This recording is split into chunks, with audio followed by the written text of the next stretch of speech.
Hello guys, hi, welcome to Vigyan कट्टा.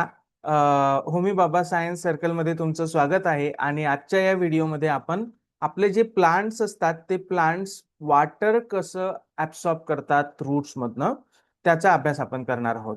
आपण दररोज एक कन्सेप्ट घेत असतो आणि त्या कन्सेप्ट बद्दल आपण माहिती आपल्या व्हॉट्सअप ग्रुपमध्ये टाकत असतो होमी बाबा सायन्स सर्कलच्या.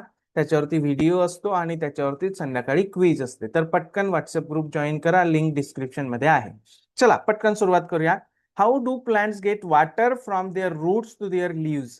कशा पद्धतीनं वॉटर ट्रान्सपोर्ट केलं जातं रूट्स पासून लिव्स पर्यंत, ते आपण बघणार आहोत. आणि याच्यामध्ये खूप छान कन्सेप्ट आहे ज्याला कॅपिलरी ऍक्शन असं म्हटलं जातं. What is mean by capillary action? की सपोज आपण असं घेतलंय की एक बारीकशी ट्यूब घेतलीये आणि ती बारीकशी ट्यूब आपण पाण्यामध्ये डीप केली, तर त्या ट्यूब मधनं पाणी आपल्याला वरती फ्लो होताना दिसतं.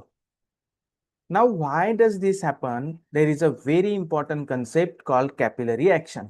आता the number of different substances which we have around us, they have force of attraction between them. त्यांच्यामध्ये वेगवेगळ्या प्रकारचं फोर्स ऑफ अट्रॅक्शन आपल्याला दिसून येतं. कधी कधी आपल्याला अशा प्रकारचं फोर्स ऑफ अट्रॅक्शन दिसतं बघा, की जे पार्टिकल्स आहेत, जे पदार्थांचे कण आहेत, सारख्या एकाच पदार्थाचे कण, त्यांच्यामध्ये फोर्स ऑफ अट्रॅक्शन. म्हणजे उदाहरणार्थ suppose we have taken an example की अशा पद्धतीने एक ट्यूब आहे आणि त्या ट्यूब मधनं वॉटर मॉलिक्युल्स जे आहेत ते वॉटर मॉलिक्युल्स फ्लो होत आहेत.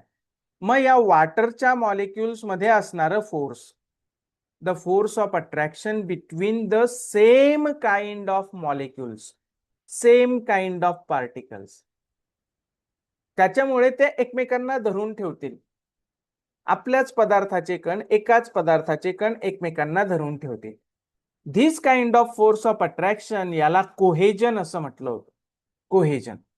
आणि समजा वॉटर आणि ग्लास असे दोन वेगवेगळे पदार्थ आहेत, त्या वॉटर आणि ग्लास यांच्यामध्ये असणारं फोर्स ऑफ अट्रॅक्शन.